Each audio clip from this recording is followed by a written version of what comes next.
So students, in this video we are going to begin with another experiment to prove that DNA is the genetic material, right? So this experiment was done by Hershey and Chase, right? So students, ਆਪਾਂ ਇੱਕ experiment already ਪੜ੍ਹ ਚੁੱਕੇ ਹਾਂ, that was done by Griffith experiment. Griffith ਦੇ experiment 'ਚ prove ਹੋ ਗਿਆ ਸੀ that something is transformed from one cell to another. Something, why I use the word something here, because ਉੱਥੇ proof ਤਾਂ ਹੋ ਗਿਆ ਸੀ ਕਿ ਕੁਝ ਇਹੋ ਜਿਹਾ ਮਟੀਰੀਅਲ ਹੈ ਜਿਹੜਾ ਟਰਾਂਸਫਾਰਮ ਹੁੰਦਾ from one cell to another cell, but ਉਹ ਕੀ ਹੈ, ਉਹ DNA ਸੀ, ਉਹ ਪ੍ਰੋਟੀਨ ਸੀ, ਕਾਰਬੋਹਾਈਡਰੇਟ ਸੀ, ਉਹ ਨਹੀਂ ਪ੍ਰੂਵ ਹੋ ਪਾਇਆ ਸੀ। ਉਹ ਲੇਟਰ ਔਨ ਫਿਰ ਐਵਰੀ ਮੈਕਲਿਓਡ ਅਤੇ ਮੈਕਕਾਰਟੀ ਦੇ ਐਕਸਪੈਰੀਮੈਂਟ ਕਰਕੇ ਉਸ ਚੀਜ਼ ਨੂੰ ਪ੍ਰੂਵ ਕੀਤਾ ਗਿਆ। ਠੀਕ ਹੈ, that was one experiment. Another experiment here is Hershey and Chase experiment. So unmistakable proof ਸੀ that DNA is the genetic material, ਉਹ ਇਸ ਐਕਸਪੈਰੀਮੈਂਟ ਤੋਂ ਹੋਇਆ ਸੀ। ਸੋ ਐਕਸਪੈਰੀਮੈਂਟ ਟਰਾਂਸਡਕਸ਼ਨ ਸੀ, ਉੱਥੇ ਟਰਾਂਸਫਰਮੇਸ਼ਨ ਸੀ, ਇੱਥੇ ਟਰਾਂਸਡਕਸ਼ਨ ਹੈ। ਉੱਥੇ ਅਤੇ ਇੱਥੇ 'ਚ ਕੀ ਫ਼ਰਕ ਹੈ? ਜਿਹੜਾ ਅਸੀਂ ਗ੍ਰਿਫਥ ਦਾ ਐਕਸਪੈਰੀਮੈਂਟ ਪੜ੍ਹਿਆ ਸੀ, ਉੱਥੇ ਵਨ ਬੈਕਟੀਰੀਆ ਤੋਂ another bacteria genetic material transform ਹੋਇਆ ਸੀ, ਦੈਟ ਇਜ਼ ਟਰਾਂਸਫਰਮੇਸ਼ਨ। ਟਰਾਂਸਡਕਸ਼ਨ 'ਚ ਕੀ ਹੁੰਦਾ ਕਿ genetic material from virus to bacteria transfer ਹੋ ਰਿਹਾ। ਮੈਂ ਇੱਥੇ ਦੱਸਦੀ ਹਾਂ ਕਿਵੇਂ। So this experiment was performed by Alfred Hershey and Martha Chase in 1952. ਕੀ ਕੀਤਾ ਉਹਨਾਂ ਨੇ? ਬੈਕਟੀਰੀਓਫਾਜਿਸ ਲਏ। ਬੱਚੇ ਪਹਿਲਾਂ ਤਾਂ ਅੰਡਰਸਟੈਂਡ ਕਰਨ ਦੀ ਕੋਸ਼ਿਸ਼ ਕਰੋ, what are bacteriophages. Bacteriophages are the viruses that attacks or infects bacteria. Bacteriophages are the viruses ਜਿਹੜੇ ਬੈਕਟੀਰੀਆ 'ਤੇ ਅਟੈਕ ਕਰਦੇ ਨੇ। ਜਿਵੇਂ T2 ਇੱਕ ਬੈਕਟੀਰੀਓਫਾਜ ਹੈ ਜਿਹੜਾ ਈਕੋਲਾਈ ਬੈਕਟੀਰੀਆ 'ਤੇ ਅਟੈਕ ਕਰਦਾ ਹੈ। T2 is the bacteriophage, means it is the virus that attacks bacteria, right. So ਇਹ ਜਿਹੜਾ ਐਸਕਰਸ਼ੀਆ ਕੋਲਾਈ ਸਾਨੂੰ ਸਾਰਿਆਂ ਨੂੰ ਪਤਾ ਹੈ ਕਿ ਹਿਊਮਨ ਬੀਂਗਸ ਦੀ ਸਮੋਲ ਇੰਟੈਸਟਾਈਨ ਦੇ ਵਿੱਚ ਹੁੰਦਾ, ਰਾਈਟ। ਐਨੀ ਹਾਊ ਈਕੋਲਾਈ ਜਿਹੜਾ ਹੈ ਅਸੀਂ ਕਿਉਂ ਲਿਆ? ਕਿਉਂਕਿ ਇਹਨੂੰ ਅਸੀਂ ਨੋਰਮਲੀ ਲੈਬ ਦੇ ਵਿੱਚ ਮੀਡੀਅਮ ਪਲੇਟਸ ਬਣਾ ਕੇ ਵੀ ਗਰੋ ਕਰ ਸਕਦੇ ਹਾਂ। Medium plates, you understand, Petri plate ਲੈ ਕੇ ਉਹਦੇ 'ਚ ਅਸੀਂ ਆਪ ਮੀਡੀਅਮ ਬਣਾ ਕੇ ਜਿਹੜੇ ਸਾਰੇ ਰਿਕੁਆਇਰਡ ਨਿਊਟਰੀਐਂਟਸ ਹੈ ਉਹ ਪਾ ਕੇ ਮੀਡੀਅਮ ਬਣਾ ਕੇ ਉਹਦੇ 'ਚ ਅਸੀਂ ਬੈਕਟੀਰੀਆ ਨੂੰ ਗਰੋ ਕਰਾ ਸਕਦੇ ਹਾਂ। ਠੀਕ ਹੈ, ਇੱਕ ਗੱਲ ਹੋਰ ਇੱਥੇ ਯਾਦ ਰੱਖਣੀ ਹੈ, ਜਿਹੜਾ ਬੈਕਟੀਰੀਓਫਾਜ ਹੈ T2 ਬੈਕਟੀਰੀਓਫਾਜ, ਉਹਦੇ 'ਚ ਮੇਨ ਦੋ ਕੰਪੋਨੈਂਟਸ ਨੇ। ਇੱਕ ਉਹਦੀ ਬਾਹਰਲੀ shell that is made up of proteins, right, ਉਹਨੂੰ ਕੈਪਸਿਡ ਵੀ ਕਹਿੰਦੇ ਆ, ਪ੍ਰੋਟੀਨ ਕੋਟ। ਐਂਡ ਅੰਦਰ ਉਹਦੇ ਕੀ ਹੁੰਦਾ? DNA। ਬਾਹਰ ਕੀ ਹੁੰਦਾ? Protein the coat which is called as ਕੈਪਸਿਡ, and ਅੰਦਰ ਕੀ ਹੁੰਦਾ? DNA। This is the structure of T2 virus ਔਰ ਬੈਕਟੀਰੀਓਫਾਜ ਕਹਿ ਲਓ। ਠੀਕ ਹੈ, ਸੋ what these Hershey and Chase did, ਉਹਨਾਂ ਨੇ ਕੀ ਕੀਤਾ? 1952 ਦੇ ਵਿੱਚ ਉਹਨਾਂ ਨੇ ਐਕਸਪੈਰੀਮੈਂਟ ਪ੍ਰੂਵ ਕੀਤਾ। ਅਸੀਂ ਡਾਇਗਰਾਮ ਦੇਖਦੇ ਹਾਂ ਅਤੇ ਫਿਰ ਦੇਖਦੇ ਹਾਂ ਕਿ ਉਹਨਾਂ ਨੇ ਕੀ ਕੀਤਾ, ਰਾਈਟ। ਸੋ ਬੱਚੇ, ਉਹਨਾਂ ਨੇ ਕੀ ਕੀਤਾ? ਬੜਾ simple experiment C Hershey and Chase the. what they did, ਉਹਨਾਂ ਨੇ ਇੱਕ ਪੈਟਰੀ ਪਲੇਟਸ ਲਈਆਂ, ਠੀਕ ਹੈ ਜੀ, ਉਹਨਾਂ ਦੇ ਵਿੱਚ ਨਿਊਟਰੀਐਂਟ ਮੀਡੀਅਮਸ ਐਡ ਕਰ ਦਿੱਤੇ, ਕਿਉਂਕਿ ਨਿਊਟਰੀਐਂਟ ਮੀਡੀਅਮਸ ਜਿਹੜੇ ਉਹ ਰਿਕੁਆਇਰਡ ਨੇ ਗਰੋਥ ਦੇ ਲਈ, ਜਿਵੇਂ ਈਕੋਲਾਈ ਦੀ ਗਰੋਥ ਦੇ ਲਈ, ਰਾਈਟ। ਸੋ ਇੱਥੇ ਉਹਨਾਂ ਨੇ ਕੀ ਕੀਤਾ?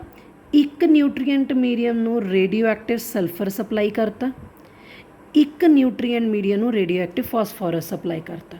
ਠੀਕ ਹੈ ਜੀ, ਮੀਡੀਅਮ ਲਿਆ ਪੈਟਰੀ ਪਲੇਟਸ ਦੇ ਵਿੱਚ, ਇੱਕ 'ਚ ਰੇਡੀਓ ਐਕਟਿਵ ਸਲਫਰ ਐਡ ਕਰਤਾ, ਇੱਕ ਦੇ ਵਿੱਚ ਰੇਡੀਓ ਐਕਟਿਵ ਫਾਸਫੋਰਸ ਐਡ ਕਰਤਾ। ਦੈਨ ਵਾਟ ਦੇ ਡਿਡ, ਉਹਨਾਂ ਨੇ ਇਹਨਾਂ ਦੇ ਵਿੱਚ ਕੀ ਗਰੋ ਕਰਾਏ? ਬੈਕਟੀਰੀਆਸ। ਠੀਕ ਹੈ ਜੀ, ਕੀ ਗਰੋ ਕਰਾਏ? ਬੈਕਟੀਰੀਆ ਗਰੋ ਕਰਾਏ ਇਹਨਾਂ ਪੈਟਰੀ ਪਲੇਟਸ 'ਚ। ਠੀਕ ਹੈ ਬੱਚੇ, ਜਦੋਂ ਇਹਨਾਂ ਨੇ ਉਹਦੇ ਵਿੱਚ ਬੈਕਟੀਰੀਆ ਗਰੋ ਕਰਾਏ ਤਾਂ ਯਾਦ ਰੱਖਣਾ ਬੱਚੇ, ਜਿਹੜਾ ਸਲਫਰ ਹੈ ਉਹ ਪ੍ਰੋਟੀਨ ਦਾ ਪਾਰਟ ਹੁੰਦਾ। ਮੈਂ ਤੁਹਾਨੂੰ ਇੱਕ ਚੀਜ਼ ਦੱਸਦੀ ਹਾਂ, ਜਿਹੜਾ ਸਲਫਰ ਹੁੰਦਾ that is present in amino acids. ਠੀਕ ਹੈ ਜੀ, ਤਾਂ ਅਮਾਈਨੋ ਐਸਿਡਸ ਕੀ ਕਰਦੇ ਨੇ? ਅਮਾਈਨੋ ਐਸਿਡਸ ਮਿਲ ਕੇ ਕੀ ਬਣਾਉਂਦੇ ਨੇ? ਪ੍ਰੋਟੀਨਸ। ਠੀਕ ਹੈ ਜੀ, ਸੋ ਸਲਫਰ ਬੈਕਟੀਰੀਆ ਦੇ ਪ੍ਰੋਟੀਨਸ ਵਿੱਚ ਜਾ ਕੇ ਇਨਕੋਰਪੋਰੇਟ ਹੋ ਜਾਏਗਾ। Mean sulphur will become the part of the protein, ਕਿਉਂਕਿ ਸਲਫਰ ਅਮਾਈਨੋ ਐਸਿਡ 'ਚ ਪ੍ਰੈਜ਼ੈਂਟ, ਅਮਾਈਨੋ ਐਸਿਡ ਤੋਂ ਕੀ ਬਣਦੇ ਨੇ? Protein. So sulphur will be incorporated into the proteins of the bacteria. ਠੀਕ ਹੈ ਜੀ, ਐਂਡ ਹੇਅਰ ਫਾਸਫੋਰਸ ਕਿਹਦਾ ਪਾਰਟ ਬਣਦਾ? ਫਾਸਫੋਰਸ ਜਿਹੜਾ ਹੁੰਦਾ ਉਹ ਵੀ ਮੈਂ ਤੁਹਾਨੂੰ ਇੱਥੇ ਲਿਖ ਦਿੰਦੀ ਹਾਂ। ਫਾਸਫੋਰਸ ਜਿਹੜਾ ਉਹ ਪ੍ਰੈਜ਼ੈਂਟ ਹੁੰਦਾ DNA ਦੇ ਵਿੱਚ। ठीक है, क्योंकि तुहानूं सारिਆਂ ਨੂੰ पता है कि ਜਿਹੜਾ ਫਾਸਫੋਰਸ ਹੁੰਦਾ DNA ਦੇ ਵਿੱਚ ਜਿਹੜੇ ਨਿਊਕਲੀਓਟਾਈਡਸ ਹੁੰਦੇ ਨੇ, ਨਿਊਕਲੀਓਟਾਈਡ ਦਾ ਇੱਕ ਕੰਪੋਨੈਂਟ ਹੈ ਫਾਸਫੇਟ ਗਰੁੱਪ। ਸੋ ਫਾਸਫੋਰਸ DNA ਦਾ ਪਾਰਟ ਹੁੰਦਾ, ਠੀਕ ਹੈ। ਇੱਧਰ ਜਿਹੜਾ ਲੈਫਟ ਸਾਈਡ 'ਤੇ ਬੈਕਟੀਰੀਆ ਉਹਦੇ ਪ੍ਰੋਟੀਨ ਰੇਡੀਓ ਐਕਟਿਵ ਹੋ ਗਏ, ਤਾਂ ਜਿਹੜਾ ਰਾਈਟ ਸਾਈਡ 'ਤੇ ਬੈਕਟੀਰੀਆ ਹੈ ਉਹਦੇ DNA ਰੇਡੀਓ ਐਕਟਿਵ ਹੋ ਗਿਆ। ਇੱਕ ਗੱਲ ਬੱਚੇ ਮਾਈਂਡ 'ਚ ਹਮੇਸ਼ਾ ਰੱਖਣੀ ਹੈ, ਉਹ ਇਹ ਹੈ ਕਿ ਉੱਦਾਂ ਬੈਕਟੀਰੀਆ ਦੇ ਵਿੱਚ ਕੀ ਚੱਲ ਰਿਹਾ ਮੈਨੂੰ ਨਹੀਂ ਪਤਾ, ਵਾਇਰਸ ਨੇ ਬੈਕਟੀਰੀਆ 'ਤੇ ਅਟੈਕ ਕੀਤਾ, ਮੈਨੂੰ ਨਹੀਂ ਪਤਾ ਅੰਦਰ ਕੀ ਹੋਇਆ। ਅਸੀਂ ਕਿੱਦਾਂ ਇਸ ਚੀਜ਼ ਨੂੰ ਜੱਜ ਕਰਦੇ ਹਾਂ, ਅਸੀਂ ਕਿੱਦਾਂ ਇਸ ਚੀਜ਼ ਨੂੰ ਦੇਖਦੇ ਹਾਂ? ਰੇਡੀਓ ਐਕਟੀਵਿਟੀ ਨਾਲ, ਕਿਉਂਕਿ ਰੇਡੀਓ ਐਕਟੀਵਿਟੀ ਕੀ ਹੈ, ਕੋਈ ਵੀ ਸਬਸਟੈਂਸ ਜਿਹੜਾ ਰੇਡੀਓ ਐਕਟਿਵ ਹੈ ਉਹ ਹਾਈ ਐਨਰਜੀ ਰੇਡੀਏਸ਼ਨਸ ਐਮਿਟ ਕਰਦਾ, ਉਹ ਰੇਡੀਏਸ਼ਨਸ ਨੂੰ ਅਸੀਂ ਸਟੱਡੀ ਕਰ ਸਕਦੇ ਹਾਂ ਅਤੇ ਪਤਾ ਲਗਾ ਸਕਦੇ ਹਾਂ ਕਿਹੜੀ ਚੀਜ਼ ਰੇਡੀਓ ਐਕਟਿਵ ਹੋਈ ਅਤੇ ਕਿਹੜੀ ਮੂਵ ਕੀਤੀ ਅਤੇ ਕੀ ਹੋਇਆ, ਠੀਕ ਹੈ ਜੀ। ਸੋ ਇੱਥੇ ਮੈਂ ਬੈਕਟੀਰੀਆਜ਼ ਨੂੰ ਲੇਬਲ ਕਰ ਰਿਹਾ, ਮੈਂ ਬੈਕਟੀਰੀਆਜ਼ ਨੂੰ ਇੱਥੇ ਕੀ ਕਰ ਲਿਆ, ਲੇਬਲ, ਠੀਕ ਹੈ। ਇੱਕ ਨੂੰ ਸਲਫਰ ਦੇ ਨਾਲ ਅਤੇ ਇੱਕ ਨੂੰ ਫਾਸਫੋਰਸ ਨਾਲ ਲੇਬਲ ਕਰ ਲਿਆ, ਫਸਟ ਸਟੈਪ। ਹੁਣ ਸਟੈਪ 2 ਕੀ ਹੈ, ਅਸੀਂ ਕੀ ਕੀਤਾ ਹੁਣ ਸੈਕਿੰਡ ਸਟੈਪ ਦੇ ਵਿੱਚ ਬੈਕਟੀਰੀਓਫਾਜਿਸ ਨੂੰ ਇਹਨਾਂ ਬੈਕਟੀਰੀਆ 'ਤੇ ਅਟੈਕ ਕਰਾਇਆ। ਮੈਂ ਕੀ ਕੀਤਾ, ਸੈਕਿੰਡ ਸਟੈਪ ਦੇ ਵਿੱਚ ਅਸੀਂ ਕੀ ਕੀਤਾ, ਬੈਕਟੀਰੀਓਫਾਜਿਸ ਨੂੰ, ਬੈਕਟੀਰੀਓਫਾਜ ਤਾਂ ਯੂ ਅੰਡਰਸਟੈਂਡ ਨਾ, ਉਹਨਾਂ ਨੂੰ ਬੈਕਟੀਰੀਆ 'ਤੇ ਅਟੈਕ ਕਰਵਾਇਆ, ਠੀਕ ਹੈ। ਸੋ ਮੈਂ ਕਹਿ ਸਕਦੀ ਹਾਂ these are the bacterias which are labelled, ਠੀਕ ਹੈ ਜੀ। ਇਹ ਵੀ ਬੈਕਟੀਰੀਆ ਲੇਬਲਡ ਹੈ, ਠੀਕ ਹੈ ਜੀ। ਫਰਕ ਇੰਨਾ ਹੈ, ਜਿਹੜਾ ਇਹ ਵਾਲਾ ਬੈਕਟੀਰੀਆ ਹੈ ਉਹ S35 ਨਾਲ ਲੇਬਲਡ ਹੈ, ਇਹ ਵਾਲਾ ਬੈਕਟੀਰੀਆ ਫਾਸਫੋਰਸ ਨਾਲ ਲੇਬਲਡ ਹੈ। ਇਹਦਾ ਪ੍ਰੋਟੀਨ ਲੇਬਲ ਨੇ, ਇਹਦਾ DNA ਲੇਬਲ ਹੈ।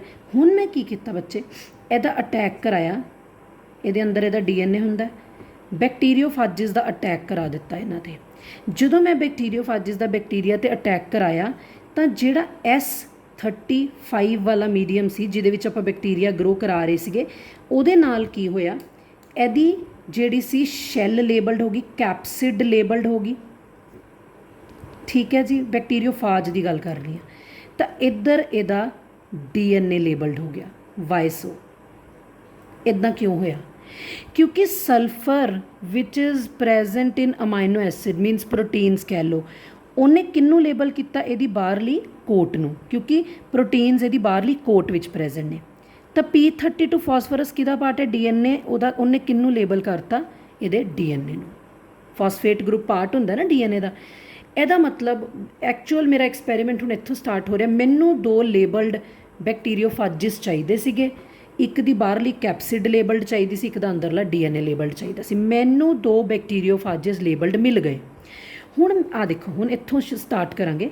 ਇਹ ਵਾਲਾ ਜਿਹੜਾ ਬੈਕਟੀਰੀਓਫਾਜ ਆ ਉਹਦਾ ਬਾਹਰਲੀ ਕੋਟ ਲੇਬਲਡ ਹੈ, ਰੇਡੀਓ ਐਕਟਿਵ ਸਲਫਰ ਹੈ, ਪ੍ਰੋਟੀਨ ਕੈਪਸੂਲ, ਇਹਦਾ ਅੰਦਰਲਾ DNA ਲੇਬਲਡ ਹੈ, ਠੀਕ ਹੋ ਗਿਆ। ਹੁਣ ਨੈਕਸਟ ਸਟੈਪ 3 ਸਟੈਪ 'ਚ ਵਾਲਾ ਪ੍ਰੋਸੈਸ ਚੱਲਣਾ, ਇਨਫੈਕਸ਼ਨ, ਬਲੈਂਡਿੰਗ ਅਤੇ ਸੈਂਟਰੀਫਿਊਗੇਸ਼ਨ। ਇਨਫੈਕਸ਼ਨ ਦੇ ਵਿੱਚ ਕੀ ਹੈ, ਮੈਂ ਜਿਹੜੇ ਲੇਬਲਡ ਬੈਕਟੀਰੀਓਫਾਜ ਸੀ, ਇੱਕ ਦਾ DNA ਲੇਬਲਡ ਸੀ, ਇੱਕ ਦਾ ਬਾਹਰਲੀ ਪ੍ਰੋਟੀਨ ਸ਼ੈਲ ਲੇਬਲਡ ਸੀ, ਮੈਂ ਉਹਨਾਂ ਨੂੰ ਨੋਰਮਲ ਬੈਕਟੀਰੀਆ, ਇਹ ਜਿਹੜੇ ਬੱਚੇ ਬੈਕਟੀਰੀਆ ਨੇ ਇਹ ਨੋਰਮਲ ਨੇ। ਨੋਰਮਲ ਦਾ ਮਤਲਬ ਇਹ ਹੈ ਕਿ they are not labelled. Normal bacteria ਦਾ ਮਤਲਬ ਕੀ ਹੈ ਬੱਚੇ, ਦੇ ਆਰ ਨੋਟ ਲੇਬਲਡ, ਇਹ ਲੇਬਲਡ ਨਹੀਂ ਹੈ। ਨੋਰਮਲ ਵਾਲੇ ਬੈਕਟੀਰੀਆ 'ਤੇ ਇਹ ਜਿਹੜੇ ਬੈਕਟੀਰੀਓਫਾਜਿਸ ਨੇ ਇਹ ਲੇਬਲਡ ਨੇ, ਠੀਕ ਹੈ ਜੀ। ਲੇਬਲਡ ਵਾਲੇ ਲੇਬਲਡ ਮੀਨਸ ਇਹਨਾਂ 'ਤੇ ਰੇਡੀਓ ਐਕਟੀਵਿਟੀ ਆ ਚੁੱਕੀ ਹੈ, ਇਹਨਾਂ ਨੂੰ ਅਟੈਕ ਕਰਾਇਆ ਤਾਂ ਕੀ ਹੁੰਦਾ, ਯਾਦ ਰੱਖਣਾ ਕਿ ਜਿਹੜਾ DNA ਹੁੰਦਾ ਨਾ ਬੱਚੇ, DNA ਅੰਦਰ ਚਲੇ ਜਾਂਦਾ ਬੈਕਟੀਰੀਆ ਦੇ। ਵਾਇਰਸ ਆਪਣਾ DNA ਅੰਦਰ ਇਨਸਰਟ ਕਰਾ ਸਕਦਾ ਹੈ ਬੈਕਟੀਰੀਆ ਦੇ, ਪਰ ਬਾਹਰਲੀ ਕੋਟ ਸ਼ੈੱਲ ਕੈਪਸਿਡ ਅੰਦਰ ਨਹੀਂ ਜਾਂਦੀ। ਬਾਹਰਲੇ ਕੈਪਸਿਡ ਬਾਹਰ ਹੀ ਰਹਿ ਜਾਂਦੀ ਹੈ, ਸਿਰਫ ਅੰਦਰ ਕੀ ਜਾਂਦਾ DNA। ਅਸੀਂ ਇਹਨੂੰ ਹਿਲਾਇਆ ਚੰਗੀ ਤਰ੍ਹਾਂ, ਬਲੈਂਡਿੰਗ ਕੀਤੀ, ਮਿਕਸਿੰਗ ਕੀਤੀ, ਤਾਂ ਜਿਹੜੀ ਇਹ ਬਾਹਰਲੀ ਕੈਪਸਿਡ ਸੀਗੀਆਂ ਜਿਹੜੀ ਇਹਦੇ ਨਾਲ ਚਿਪਕੀਆਂ ਹੋਈਆਂ ਸੀ, ਹਟ ਗਈਆਂ ਇਹਦੇ ਤੋਂ, ਸੈਪਰੇਟ ਹੋ ਗਈਆਂ। ਇਹਦਾ ਮਤਲਬ ਕੈਪਸਿਡ ਸੈਪਰੇਟ ਹੋ ਗਿਆ ਅਤੇ ਅੰਦਰਲਾ ਜਿਹੜਾ ਬੈਕਟੀਰੀਆ ਦੇ ਅੰਦਰ DNA ਚਲਾ ਗਿਆ। ਹੁਣ ਮੈਂ ਬੱਚੇ ਕਰਾਣੀ ਇਹਦੀ ਸੈਂਟਰੀਫਿਊਗੇਸ਼ਨ। ਵਾਟ ਡੂ ਯੂ ਮੀਨ ਬਾਈ ਸੈਂਟਰੀਫਿਊਗੇਸ਼ਨ? ਇੱਕ ਮਸ਼ੀਨ ਹੁੰਦੀ ਬੇਟਾ ਸੈਂਟਰੀਫਿਊਜ ਮਸ਼ੀਨ, ਜਿਹਦੇ 'ਤੇ ਅਸੀਂ ਕਿਸੇ ਚੀਜ਼ ਨੂੰ ਬਹੁਤ ਜ਼ਿਆਦਾ ਹਾਈ ਸਪੀਡ 'ਤੇ ਰੋਟੇਟ ਕਰਵਾਉਂਦੇ ਹਾਂ, ਅਤੇ ਜਦੋਂ ਮੂਵ ਕਰਦੀ ਹੈ ਨਾ, ਰੋਟੇਟ ਕਰੀ ਜਾਂਦੀ at the end heavier thing will be settle down at the bottom and lighter thing ਜਿਹੜੀ ਉੱਪਰ ਰਹਿ ਜਾਂਦੀ ਹੈ। ਜਿਹੜੀ ਚੀਜ਼ ਥੱਲੇ ਬਹਿੰਦੀ ਹੈ ਉਹਨੂੰ ਪੈਲੇਟ ਜਾਂ ਪ੍ਰੈਸੀਪੀਟੇਟ ਕਹਿੰਦੇ ਆ, ਜਿਹੜੀ ਚੀਜ਼ ਉੱਪਰ ਹਲਕੀ ਆ ਜਾਂਦੀ ਉਹਨੂੰ ਸੁਪਰਨੇਟੈਂਟ ਕਹਿੰਦੇ ਆ। ਠੀਕ ਹੈ ਜੀ, ਹੁਣ ਦੇਖਾਂਗੇ ਅਸੀਂ ਜਦੋਂ ਅਸੀਂ ਇਹਨੂੰ ਮਿਕਸ ਕਰਕੇ ਸੈਂਟਰੀਫਿਊਜ ਕੀਤਾ ਬੱਚੇ ਕੀ ਹੋਇਆ। ਓਬਵੀਅਸ ਜੀ ਗੱਲ ਹੈ, ਜਿਹੜੀਆਂ ਬਾਹਰਲੀਆਂ ਸ਼ੈਲਸ ਨੇ ਇਹ ਉੱਪਰ ਆ ਜਾਣਗੇ ਕਿਉਂਕਿ ਹਲਕੀਆਂ ਹੋਣਗੀਆਂ ਸੁਪਰਨੇਟੈਂਟ 'ਚ। ਜਿਹੜੇ ਬੈਕਟੀਰੀਆ ਹੋਣਗੇ ਜਿਹਦੇ 'ਚ ਆਪਣਾ ਵਾਇਰਸ ਦਾ DNA ਵੀ ਐਂਟਰ ਕਰ ਚੁੱਕਾ, it will be settle down at the bottom. At the and ਅਸੀਂ ਕੀ ਦੇਖਾਂਗੇ, ਇਹ ਦੇਖਾਂਗੇ। ਹੁਣ ਦੇਖੋ ਬੱਚੇ, ਜਿਹੜੀ ਤਾਂ ਆਹ ਵਾਲਾ ਕੇਸ ਸੀ ਇਹਦੇ ਵਿੱਚ ਜਿਹੜੀਆਂ ਸ਼ੈਲ ਸੀਗੀਆਂ ਇਹ ਲੇਬਲਡ ਸੀ, ਜਿਹੜੀਆਂ ਲੇਬਲਡ ਸ਼ੈਲ ਸੀ ਉਹ ਉੱਤੇ ਰਹਿ ਗਈਆਂ। ਤਾਂ ਜਿਹੜਾ ਬੈਕਟੀਰੀਆ ਸੀ ਉਹਦੇ ਅੰਦਰ ਸਿਰਫ ਕੀ ਗਿਆ, DNA ਨਾ, ਤਾਂ ਉਹ ਤਾਂ ਲੇਬਲ ਨਹੀਂ ਸੀ ਨਾ DNA। ਤਾਂ ਉਹ ਚੀਜ਼ ਜਿਹੜੀ ਥੱਲੇ ਬੈਠੀ ਉਹਦੇ 'ਚ ਕੋਈ ਰੇਡੀਓ ਐਕਟੀਵਿਟੀ ਸ਼ੋ ਨਹੀਂ ਹੋਈ, ਜਿਹੜੀ ਚੀਜ਼ ਸੁਪਰਨੇਟੈਂਟ 'ਚ ਆਈ ਉਹਦੇ 'ਚ ਰੇਡੀਓ ਐਕਟੀਵਿਟੀ ਸ਼ੋ ਹੋਈ। ਜੇ ਮੈਂ ਸੈਕਿੰਡ ਕੇਸ ਲਵਾਂ ਉਹਦੇ ਵਿੱਚ ਬਾਹਰਲੀ ਸ਼ੈਲ ਤਾਂ ਲੇਬਲਡ ਨਹੀਂ ਸੀ ਪਰ DNA ਕੀ ਸੀਗਾ, ਲੇਬਲਡ। ਤਾਂ DNA ਵਾਲਾ ਜਿਹੜਾ ਬੈਕਟੀਰੀਆ ਸੀ ਉਹ ਥੱਲੇ ਬੈਠਾ, ਜਿਹੜੀ ਥੱਲੇ ਚੀਜ਼ ਬੈਠੀ ਉਹ 'ਚ ਰੇਡੀਓ ਐਕਟੀਵਿਟੀ ਸ਼ੋ ਹੋਈ, ਤਾਂ ਜਿਹੜੀ ਚੀਜ਼ ਉੱਤੇ ਰਹਿ ਗਈ ਉਹ 'ਚ ਕੋਈ ਵੀ ਰੇਡੀਓ ਐਕਟੀਵਿਟੀ ਸ਼ੋ ਨਹੀਂ ਹੋਈ। ਸੋ ਜਦੋਂ ਇਸ ਕੇਸ ਦੇ ਵਿੱਚ ਥੱਲੇ ਬੈਠੀ ਵਾਲੀ ਚੀਜ਼ 'ਚ ਰੇਡੀਓ ਐਕਟੀਵਿਟੀ ਸ਼ੋ ਹੋਈ, ਇਹਦਾ ਮਤਲਬ ਇੱਥੋਂ ਇਹ ਪਤਾ ਲੱਗਾ ਕਿ ਕੋਈ ਜਿਹੜੀ ਚੀਜ਼ ਅੰਦਰ ਬੈਕਟੀਰੀਆ ਦੇ ਟਰਾਂਸਫਰ ਹੋਈ ਸੀ ਉਹ ਸਿਰਫ ਕੀ ਸੀ, DNA, ਕਿਉਂਕਿ DNA ਹੀ ਫਾਸਫੋਰਸ ਨਾਲ ਲੇਬਲ ਕੀਤਾ ਹੋਇਆ ਸੀ। ਇਹਦੇ ਵਿੱਚ ਜਿਹੜੀ ਥੱਲੇ ਬੈਠੀ ਚੀਜ਼ ਹੈ ਉਹ ਲੇਬਲ ਨਹੀਂ ਹੋਈ, ਤਾਂ ਬਾਹਰਲੀ ਸ਼ੈਲ ਲੇਬਲ ਹੋਈ ਸੀ ਨਾ। ਇਹਦਾ ਮਤਲਬ ਬਾਹਰਲੀ ਸ਼ੈਲ ਅੰਦਰ ਨਹੀਂ ਟਰਾਂਸਫਾਰਮ ਹੋਈ, ਅੰਦਰ ਕੀ ਟਰਾਂਸਫਰ ਹੋਇਆ, only the DNA। So after this experiment Hershey and Chase ਨੇ ਪ੍ਰੂਵ ਕਰਕੇ ਦਿਖਾਇਆ ਸਾਨੂੰ ਕਿ yes, DNA is the genetic material, right. ਇੱਕ ਵਾਰੀ ਫਿਰ ਤੋਂ ਦੇਖ ਲਓ, ਸਿੰਪਲ ਤਰੀਕੇ ਨਾਲ ਅਸੀਂ ਕਰਾਂਗੇ। ਫਸਟ ਆਫ ਆਲ ਅਸੀਂ ਬੈਕਟੀਰੀਆ ਨੂੰ radioactive sulphur containing medium plate 'ਚ ਗਰੋ ਕਰਾਇਆ। ਇੱਧਰ ਬੈਕਟੀਰੀਆ ਨੂੰ ਫਾਸਫੋਰਸ ਕੰਟੇਨਿੰਗ ਮੀਡੀਅਮ ਪਲੇਟ 'ਚ ਗਰੋ ਕਰਾਇਆ।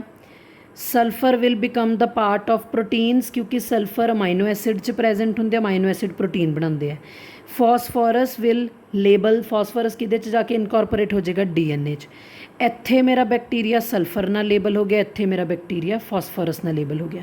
ਫਿਰ ਮੈਂ ਕੀ ਕੀਤਾ, ਮੀਡੀਅਮ ਪਲੇਟ ਦੇ ਵਿੱਚ ਜਿਹੜੀਆਂ ਇੱਥੇ ਮੀਡੀਅਮ ਪਲੇਟ ਲਈ ਜਿਹਦੇ ਵਿੱਚ ਸਲਫਰ ਲੇਬਲਡ ਸੀ, ਜਿਹਦੇ ਵਿੱਚ ਮੈਂ ਬੈਕਟੀਰੀਆ ਗਰੋ ਕਰਾ ਰਹੀ ਸੀ, ਮੀਡੀਅਮ ਲੇਬਲਡ। ਇੱਥੇ ਵੀ ਕੀ ਹੋ ਗਿਆ ਮੇਰਾ, ਮੀਡੀਅਮ ਲੇਬਲਡ। ਠੀਕ ਹੈ, ਤਾਂ ਮੈਂ ਕੀ ਕੀਤਾ ਬੱਚੇ, ਇੱਧਰ ਜਿਹੜਾ ਮੀਡੀਅਮ ਪਲੇਟ ਸੀ ਉਹਦੇ 'ਚ ਹੁਣ ਕਿੰਨਾ ਅਟੈਕ ਕਰਾਇਆ, ਦੀਜ਼ ਬੈਕਟੀਰੀਓਫਾਜਿਸ। ਠੀਕ ਹੈ, ਜਿਹਦੇ 'ਚ ਮੈਂ ਪਹਿਲਾਂ ਬੈਕਟੀਰੀਆ ਗਰੋ ਕਰਾ ਰਹੀ ਸੀ, ਹੁਣ ਬੈਕਟੀਰੀਓਫਾਜਿਸ ਵੀ ਉਸੀ ਕਲਚਰ ਮੀਡੀਅਮ 'ਚ grow ਕਰਾਤੇ।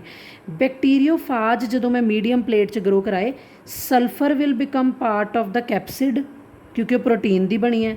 And phosphorus will incorporate into the DNA। Phosphorus ਕਿਹਦੇ 'ਚ ਆ ਗਿਆ, DNA 'ਚ। ਇਹਦਾ DNA ਲੇਬਲ ਹੋ ਗਿਆ, ਇਹਦੀ ਬਾਹਰਲੀ ਸ਼ੈਲ ਲੇਬਲ ਹੋ ਗਈ। ਐਕਚੁਅਲ ਐਕਸਪੈਰੀਮੈਂਟ ਮੇਰਾ ਹੁਣ ਸਟਾਰਟ ਹੋਇਆ ਬੱਚੇ। ਮੈਨੂੰ 2 ਲੇਬਲਡ ਬੈਕਟੀਰੀਓਫਾਜਿਸ ਚਾਹੀਦੇ ਸੀ, ਵਾਇਰਸਿਸ ਚਾਹੀਦੇ ਸੀ। ਇੱਕ ਦੀ ਬਾਹਰਲੀ ਸ਼ੈਲ ਲੇਬਲਡ ਹੈ ਕੈਪਸਿਡ, ਇੱਕ ਦੀ ਅੰਦਰਲੀ DNA ਲੇਬਲਡ ਹੈ। ਮੈਂ ਕੀ ਕੀਤਾ, ਹੁਣ ਜਿਹੜੇ ਇਹ ਦੋਨੋਂ ਬੈਕਟੀਰੀਓਫਾਜਿਸ ਸੀਗੇ ਇਹਨਾਂ ਨੂੰ ਅਟੈਕ ਕਰਾਇਆ ਨੋਰਮਲ ਬੈਕਟੀਰੀਆ 'ਤੇ ਜਿਹੜੇ ਲੇਬਲਡ ਨਹੀਂ ਹੈ। ਕੀ ਹੋਇਆ, ਜਦੋਂ ਬੈਕਟੀਰੀਓਫਾਜਿਸ ਨੇ ਨਾਰਮਲ ਬੈਕਟੀਰੀਆ 'ਤੇ ਅਟੈਕ ਕੀਤਾ, ਉਹ ਆਪਣਾ DNA ਅੰਦਰ ਇਨਸਰਟ ਕਰਾ ਦਿੰਦੇ ਆ, ਬਾਹਰਲੀ ਜਿਹੜੀ ਕੈਪਸਿਡ ਸ਼ੈਲ ਹੈ ਉਹ ਬਾਹਰ ਹੀ ਰਹਿ ਜਾਂਦੀ ਹੈ। ਤਾਂ ਸਾਨੂੰ ਪਤਾ ਹੈ, ਬਟ ਉਹ ਐਕਸਪੈਰੀਮੈਂਟ ਐਸ ਸੱਚ ਚੱਲ ਰਿਹਾ ਸੀ। ਠੀਕ ਹੈ ਜੀ। ਸੋ ਜਦੋਂ DNA ਅੰਦਰ ਚਲਾ ਗਿਆ ਅਤੇ ਬਾਹਰਲੀ ਸ਼ੈਲ ਬਾਹਰ ਰਹਿ ਗਈ, ਅਸੀਂ ਉਹਨੂੰ ਚੰਗੀ ਤਰ੍ਹਾਂ ਮਿਕਸ ਕੀਤਾ ਤਾਂ ਸ਼ੈਲਜ਼ ਅਤੇ ਬੈਕਟੀਰੀਆ ਦੇ ਵਿੱਚ ਕਨੈਕਸ਼ਨ ਟੁੱਟ ਗਿਆ। ਕੈਪਸਿਡ ਸ਼ੈਲਜ਼ ਅਲੱਗ ਹੋ ਗਈਆਂ ਤਾਂ ਮੀਡੀਅਮ ਪਲੇਟ ਵਿੱਚ, ਅਤੇ ਇਹ ਅਲੱਗ ਹੋ ਗਏ। ਫਿਰ ਅਸੀਂ ਬਹੁਤ ਹਾਈ ਸਪੀਡ 'ਤੇ ਇਸ ਨੂੰ ਰਿਵੋਲਵ ਕੀਤਾ, ਘੁਮਾਇਆ ਸੈਂਟਰੀਫਿਊਜ ਮਸ਼ੀਨ ਦੇ ਵਿੱਚ। Heavier things will settle down at the bottom, and ਜਿਹੜੇ ਲਾਈਟ ਕੈਪਸਿਡ ਨੇ ਉਹ ਉੱਪਰ ਸੁਪਰਨੇਟੈਂਟ 'ਚ ਆ ਜਾਣਗੇ। ਤਾਂ ਉਹਨੇ ਕੀ ਦੇਖਿਆ, ਜਦੋਂ ਉਹਨੇ ਦੇਖਿਆ ਲੈਫਟ ਵਾਲਾ ਕੇਸ ਦੇਖਿਆ, ਉੱਪਰ ਵਾਲਾ ਪਾਰਟ ਜਿਹੜਾ ਸੀ ਉਹ 'ਚ ਰੇਡੀਓ ਐਕਟੀਵਿਟੀ ਸ਼ੋ ਹੋ ਰਹੀ ਸੀ। ਕਿਉਂਕਿ ਇਹ ਵਾਲੇ ਕੇਸ 'ਚ ਸਿਰਫ ਰੇਡੀਓ ਐਕਟਿਵ ਕੌਣ ਹੋਇਆ ਸੀ, ਬਾਹਰਲੀ ਸ਼ੈਲ। ਤਾਂ ਜਿਹੜੀ ਚੀਜ਼ ਥੱਲੇ ਬੈਠੀ ਹੈ ਬੈਕਟੀਰੀਆਜ਼, ਉਹਨਾਂ 'ਚ ਕੋਈ ਵੀ ਰੇਡੀਓ ਐਕਟੀਵਿਟੀ ਸ਼ੋ ਨਹੀਂ ਹੋ ਰਹੀ ਸੀ। ਇਹਦਾ ਮਤਲਬ ਨੀਚੇ ਕੀ ਬੈਠਾ, DNA, ਜਿਹੜਾ ਬੈਕਟੀਰੀਆ DNA ਬੈਕਟੀਰੀਆ ਦੇ ਅੰਦਰ ਇਨਸਰਟ ਹੋਇਆ ਸੀ। ਇਹ ਸੈਕਿੰਡ ਕੇਸ 'ਚ ਉਹਨੇ ਕੀ ਦੇਖਿਆ, ਬਾਹਰਲੀ ਸ਼ੈਲ ਉੱਪਰ ਜਿਹੜਾ ਸੁਪਰਨੇਟੈਂਟ ਆਇਆ ਜਿਸ 'ਚ ਬਾਹਰਲੀਆਂ ਸ਼ੈਲਸ ਨੇ ਉਹ 'ਚ ਕੋਈ ਰੇਡੀਓ ਐਕਟੀਵਿਟੀ ਸ਼ੋ ਨਹੀਂ ਹੋ ਰਹੀ, ਜਿਹੜੀ ਚੀਜ਼ ਥੱਲੇ ਬੈਠੀ ਉਹ 'ਚ ਰੇਡੀਓ ਐਕਟੀਵਿਟੀ ਸ਼ੋ ਹੋ ਰਹੀ ਹੈ। ਕਿਉਂਕਿ ਇਸ ਕੇਸ 'ਚ ਫਾਸਫੋਰਸ ਲੇਬਲਡ ਸੀ ਤਾਂ ਓਬਵੀਅਸਲੀ DNA ਲੇਬਲ ਹੋਇਆ ਸੀ। ਇਹਦਾ ਮਤਲਬ ਅੰਦਰ ਕੀ ਐਂਟਰ ਕੀਤਾ, ਸਿਰਫ DNA ਟਰਾਂਸਫਰ ਕੀ ਹੋਇਆ, DNA ਪ੍ਰੋਟੀਨਸ ਟਰਾਂਸਫਰ ਨਹੀਂ ਹੁੰਦੇ। इस करके इत्थों ने प्रूव किया कि DNA is the genetic material जिहड़ा एक सैल तो दूजे सैल च ट्रांसफर हुंदा है। So this was Hershey and Chase experiment. So बच्चे after Hershey and Chase experiment prove किया गया DNA जेनेटिक मटीरियल है, तो लेटर ऑन फिर RNA ਨੂੰ ਵੀ ਜੈਨੇਟਿਕ ਮਟੀਰੀਅਲ ਦੇਖਿਆ ਗਿਆ ਕਈ ਵਾਇਰਸਿਸ ਦੇ ਵਿੱਚ ਕਿ ਵਾਇਰਸਿਸ ਦੇ ਵਿੱਚ RNA ਵੀ ਜੈਨੇਟਿਕ ਮਟੀਰੀਅਲ ਹੈ। ਬਟ ਹਾਲਾਂਕਿ majority of the living organism they contain DNA. Some of the viruses like tobacco mosaic virus या rabies virus they contain RNA as a genetic material, but RNA ਹੋਰ ਵੀ ਬਹੁਤ ਸਾਰੇ important functions perform ਕਰਦਾ ਹੈ, ਉਹ ਆਪਾਂ ਸਾਰੇ ਇਸ ਚੈਪਟਰ 'ਚ ਪੜ੍ਹਨੇ ਹੈ। ਮੈਸੇਂਜਰ RNA ਕੀ ਕੰਮ ਕਰਦਾ ਹੈ, ਰਾਈਬੋਸੋਮਲ RNA ਕੀ ਕੰਮ ਕਰਦਾ ਹੈ, ਟਰਾਂਸਫਰ RNA ਕੀ ਕੰਮ ਕਰਦਾ, we'll discuss it later on. ਪਰ ਹੁਣ ਇੱਥੇ ਦੱਸਿਆ ਗਿਆ ਕਿ ਜਿਹੜਾ ਵੀ ਜੈਨੇਟਿਕ ਮਟੀਰੀਅਲ ਹੋਣਾ ਚਾਹੀਦਾ ਉਹਦੇ 'ਚ ਇਹ ਵਾਲੀਆਂ ਪ੍ਰੋਪਰਟੀਜ਼ ਜਾਂ ਇਹ ਵਾਲੇ ਫੰਕਸ਼ਨਸ ਉਹ ਪਰਫਾਰਮ ਕਰਦਾ ਹੋਣਾ ਚਾਹੀਦਾ, ਫਿਰ ਅਸੀਂ ਕਹਾਂਗੇ ਉਹ ਗੁੱਡ ਜੈਨੇਟਿਕ ਮਟੀਰੀਅਲ ਹੈ। ਨੰਬਰ 1 ਰੈਪਲੀਕੇਸ਼ਨ ਹੋਣੀ ਜ਼ਰੂਰੀ ਹੈ। What is replication? ਆਪਣੇ ਵਰਗੀ ਹੋਰ ਕਾਪੀ ਬਣਾਉਣਾ। ਹੁਣ ਸਾਨੂੰ ਪਤਾ ਹੈ DNA ਦੀ ਰੈਪਲੀਕੇਸ਼ਨ ਕਰਨ ਦੀ ਪਾਵਰ ਹੈ, DNA ਆਪਣੇ ਵਰਗੀ ਹੋਰ ਕਾਪੀ ਬਣਾ ਸਕਦਾ, ਦੋ RNA ਵੀ ਬਣਾ ਸਕਦਾ। ਇੱਥੇ ਅਸੀਂ ਜਨਰਲ ਫੰਕਸ਼ਨ ਕਰ ਰਹੇ ਹਾਂ। ਉਸ ਤੋਂ ਬਾਅਦ ਜਿਹੜਾ ਵੀ ਸਬਸਟੈਂਸ ਜਿਹੜਾ ਜੈਨੇਟਿਕ ਮਟੀਰੀਅਲ ਹੋਣਾ ਚਾਹੀਦਾ ਉਹ ਸਟੇਬਲ ਹੋਣਾ ਚਾਹੀਦਾ, ਸਟਰਕਚਰਲੀ ਵੀ ਅਤੇ ਕੈਮੀਕਲੀ ਵੀ। ਅਨਸਟੇਬਲ ਨਹੀਂ ਹੋਣਾ ਚਾਹੀਦਾ। ਥਰਡ ਥਿੰਗ ਉਹ 'ਚ ਮਿਊਟੇਸ਼ਨ ਹੋਣੀ ਜ਼ਰੂਰੀ ਹੈ, ਕਿਉਂਕਿ ਜੇ ਬੇਟਾ ਮਿਊਟੇਸ਼ਨਸ ਹੁੰਦੀਆਂ ਨੇ ਤਾਂ ਬੈਟਰ ਥਿੰਗਸ ਸਾਹਮਣੇ ਆਉਂਦੀਆਂ ਅਤੇ ਐਵੋਲੂਸ਼ਨ ਹੁੰਦੀ ਹੈ, ਮੀਨਸ ਵਿਕਾਸ ਹੁੰਦਾ ਹੈ। And fourth and last thing ਜਿਹੜਾ ਵੀ ਜੈਨੇਟਿਕ ਮਟੀਰੀਅਲ ਹੋਣਾ ਚਾਹੀਦਾ ਉਹ ਆਪਣੇ ਆਪ ਨੂੰ ਐਕਸਪ੍ਰੈਸ ਕਰਦਾ ਹੋਣਾ ਚਾਹੀਦਾ। ਐਕਸਪ੍ਰੈਸ ਦਾ ਮਤਲਬ ਹੁੰਦਾ ਬੇਟਾ ਮੈਂ ਪਹਿਲਾਂ ਵੀ ਦੱਸਿਆ ਸੀ DNA ਤੋਂ RNA ਬਣਨਾ, RNA ਤੋਂ ਅੱਗੇ ਪ੍ਰੋਟੀਨ ਮੀਨਸ ਪ੍ਰੋਡਕਟ ਬਣਦਾ ਪ੍ਰੋਟੀਨ, ਇਹਨੂੰ ਕਹਿੰਦੇ DNA ਆਪਣੇ ਆਪ ਨੂੰ ਐਕਸਪ੍ਰੈਸ ਕਰਾਉਂਦਾ। ਅੱਛਾ, ਆਫਟਰ ਆਹ ਸਾਰੀਆਂ ਚੀਜ਼ਾਂ ਸਟੱਡੀ ਕਰਨ ਤੋਂ ਬਾਅਦ ਪਤਾ ਚੱਲਿਆ ਕਿ DNA ਅਤੇ RNA ਦੋਨੋਂ ਹੀ ਜੈਨੇਟਿਕ ਮਟੀਰੀਅਲ ਦਾ ਕੰਮ ਕਰਦੇ, but still DNA majority organism 'ਚ ਕਿਉਂ ਹੈ? ਪਹਿਲੀ ਚੀਜ਼ ਤਾਂ ਕਾਮਨ ਹੈ ਕਿ DNA RNA ਦੋਨੋਂ ਰੈਪਲੀਕੇਟ ਕਰ ਸਕਦੇ ਹੈ। ਦੂਸਰੀ ਚੀਜ਼ DNA is more stable than RNA, ਤਾਂ ਹੀ ਕਰਕੇ DNA ਜ਼ਿਆਦਾ ਆਰਗੇਨਿਜ਼ਮ 'ਚ ਜੈਨੇਟਿਕ ਮਟੀਰੀਅਲ ਹੈ। ਹੁਣ DNA ਸਟੇਬਲ ਕਿਉਂ ਹੈ ਅਤੇ RNA ਸਟੇਬਲ ਕਿਉਂ ਨਹੀਂ ਹੈ? ਕਿਉਂਕਿ RNA ਦੇ ਵਿੱਚ ਇੱਕ ਗਰੁੱਪ ਹੁੰਦਾ ਹੈ, ਤੁਸੀਂ ਉਹਦੇ ਸਟਰਕਚਰ 'ਚ ਦੇਖਿਓ ਜ਼ਰੂਰ, 2' ਸ਼ੂਗਰ ਜਿਹੜਾ ਉਹਦੇ ਵਿੱਚ ਹੁੰਦਾ ਨਾ, ਉਹਦੇ ਸਟਰਕਚਰ 'ਚ ਦੇਖਿਓ 2' ਪੋਜੀਸ਼ਨ 'ਤੇ OH ਲੱਗਾ, ਜਿਹੜਾ ਕਿ ਹਾਈਲੀ ਰਿਐਕਟਿਵ ਗਰੁੱਪ ਹੈ ਅਤੇ ਉਹ ਈਜ਼ੀਲੀ ਉਹਨੂੰ ਅਨਸਟੇਬਲ ਕਰ ਦਿੰਦਾ RNA ਨੂੰ। ਜਦ ਕਿ DNA 'ਚ H ਹੁੰਦਾ 2' ਪੋਜੀਸ਼ਨ 'ਤੇ, H ਹੀ ਹੁੰਦਾ ਦੋਨੋਂ ਪਾਸੇ, ਤਾਂ ਇਸ ਕਰਕੇ ਉਹ ਸਟੇਬਲ ਜ਼ਿਆਦਾ ਆ। ਸੋ ਸਾਨੂੰ ਪਤਾ ਲੱਗਿਆ DNA ਅਤੇ RNA ਦੇ ਵਿੱਚੋਂ DNA ਇਜ਼ ਮੋਰ ਸਟੇਬਲ। ਹੁਣ ਜਿਹੜੀ ਚੀਜ਼ ਜਿਹੜਾ RNA ਉਹ ਘੱਟ ਸਟੇਬਲ ਹੈ, ਘੱਟ ਸਟੇਬਲ ਹੋਣ ਕਰਕੇ ਉਹਦੀ ਮਿਊਟੇਸ਼ਨ ਬਹੁਤ ਜਲਦੀ ਹੁੰਦੀ ਹੈ, ਇੰਨੀ ਜਲਦੀ ਵੀ ਨਹੀਂ ਮਿਊਟੇਸ਼ਨ ਹੋਣੀ ਚਾਹੀਦੀ। ਹੁਣ ਸਾਨੂੰ ਪਤਾ ਜਿੱਦਾਂ ਕੋਈ ਸਾਨੂੰ ਵਾਇਰਲ ਡਿਜ਼ੀਜ਼ ਹੁੰਦੀ, ਉਹਦੀ ਦਵਾਈ ਜਲਦੀ ਕਿਉਂ, ਉਹਦੀ ਵੈਕਸੀਨੇਸ਼ਨ ਜਲਦੀ ਕਿਉਂ ਨਹੀਂ ਬਣਦੀ? ਕਿਉਂਕਿ ਉਹਦਾ RNA ਛੇਤੀ ਛੇਤੀ ਮਿਊਟੇਸ਼ਨ ਕਰ ਲੈਂਦਾ, ਉਹ ਇੰਨੀ ਜਲਦੀ ਚੇਂਜ ਹੋ ਜਾਂਦਾ ਕਿ ਉਹਦੀ ਹਜੇ ਤੱਕ ਮੈਡੀਸਿਨ ਨਹੀਂ ਬਣਦੀ, ਉਹ ਆਪਣਾ ਨੈਕਸਟ ਜਿਹੜਾ ਉਹ ਚੇਂਜ ਕਰਕੇ ਨੈਕਸਟ ਤਰ੍ਹਾਂ ਦਾ ਉਹ ਬਣਾ ਲੈਂਦਾ ਆਪਣਾ ਸਟਰਕਚਰ। ਦੈਨ RNA ਪ੍ਰੋਟੀਨਸ ਬਣਾ ਸਕਦਾ, ਉਹ DNA ਵੀ ਬਣਾ ਸਕਦਾ। ਸੋ ਇਸ ਕਰਕੇ ਪ੍ਰੋਪਰਟੀਜ਼ ਦੋਨਾਂ ਕੋਲ ਹੈ ਜੈਨੇਟਿਕ ਮਟੀਰੀਅਲ ਦੀਆਂ, but still DNA is more stable. ਇਸ ਕਰਕੇ DNA ਇਜ਼ ਮੈਜੋਰਿਟੀ ਆਰਗੇਨਿਜ਼ਮ ਦੇ ਵਿੱਚ ਕੀ ਹੈ ਸਾਡੇ ਕੋਲ genetic material. So this was all about properties of genetic material.